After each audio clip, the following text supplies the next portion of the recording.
মাঝি নাও ছাইরা দে ও মাঝি পাল উড়াইয়া দে গার মাঝি গা কোনো গান। এক সময় একটি লাশ নেওয়া হয়েছিল, তখন তিনি দাঁড়িয়ে গেলেন, তাকে বলা হলো এটা তো ইহুদির লাশ। তখন তিনি বললেন তা কি প্রাণ নয়? সহিহ বুখারী শরীফ হাদিস নং 1250। এর পরবর্তীতে নিজের জমির বুকে শিক্ষক আওয়াজ ফুকে, ছোট আর ছোট বিষয় নিয়েও চলছে ভীষণ দ্বন্দ্ব। সব স্কুল ভাবে আমরাই ভালো অন্যরা কালো মন্দ। ছোট আর ছোট বিষয় নিয়েও চলছে ভীষণ দ্বন্দ্ব।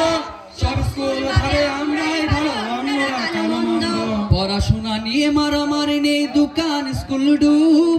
স্কুলের ভিত্তি প্রশ্ন নিয়ে গবেষণা হয় খুব। পড়াশোনা নিয়ে মারামারি নেই, দোকান স্কুল ডুব। স্কুলের ভিত্তি প্রশ্ন নিয়ে গবেষণা হয় খুব। এই সুযোগে আমরা দেখি হাকিয়ে বেড়াই হস্তি, মূর্খে মূর্খে দোস্তি।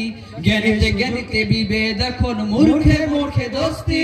পথের ঠিকানা জানা নেই কারো, কে কোথায় পাবে স্বস্তি। আবার জ্ঞানীতে জ্ঞানীতে বিভেদ এখন, মূর্খে মূর্খে দোস্তি। পথের ঠিকানা জানা নেই কারো, কে কোথায় পাবে স্বস্তি, কে কোথায় পাবে স্বস্তি। ক্ষতির নেশায় জ্ঞানীর মন ব্যস্ত, ভীষণ ব্যস্ত। এই সমাজে সব কাজ তাই মূর্খের হাতে ন্যস্ত। ক্ষতির নেশায় জ্ঞানীর মন ব্যস্ত, ভীষণ ব্যস্ত।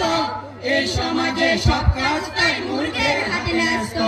নিজের হিসাব করে না জ্ঞানী, অন্যের কথা ভাবে। বিরোধকারীরা জান্নাতে নাকি জাহান্নামে যাবে। নিজের হিসাব করে না জ্ঞানী, অন্যের কথা ভাবে। বিরোধকারীরা জান্নাতে নাকি জাহান্নামে যাবে। স্কুলের সকল কাগজ নথি পকেটেই আছে জমা। শত্রুর সাথে যুদ্ধ করব, করব না তাকে ক্ষমা। স্কুলের সকল কাগজ নথি পকেটে আছে জমা। শত্রুর সাথে যুদ্ধ করব, করব না তাকে ক্ষমা। হীরার চেরাগে চিনতে পারিনি এখনো আপন পথ। মূর্খের হাতে যায়নি চলে আমার সাজানো ঘর। হীরার চেরাগে চিনতে পারিনি এখনো আপন পথ। মূর্খের হাতে যায়নি চলে আমার সাজানো ঘর। নিজের স্কুল ধ্বংস করে খুঁজে বেড়াই স্বস্তি, মূর্খে মূর্খে দোস্তি। জ্ঞানীতে জ্ঞানীতে বিভেদ এখন, মূর্খে মূর্খে দোস্তি। পথের ঠিকানা জানা নেই কারো, কে কোথায় পাবে স্বস্তি। জ্ঞানীতে জ্ঞানীতে বিভেদ এখন, মূর্খে মূর্খে দোস্তি।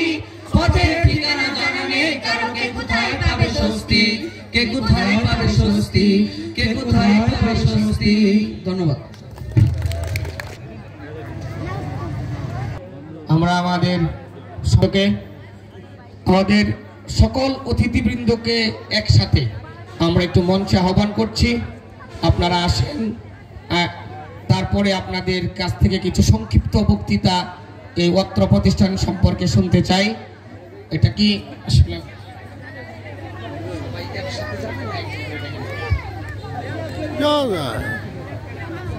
একসাথে চলে গেলে ভালো হবে। আমাদের পরবর্তী আরো অনেক পারফরমেন্স আছে সেই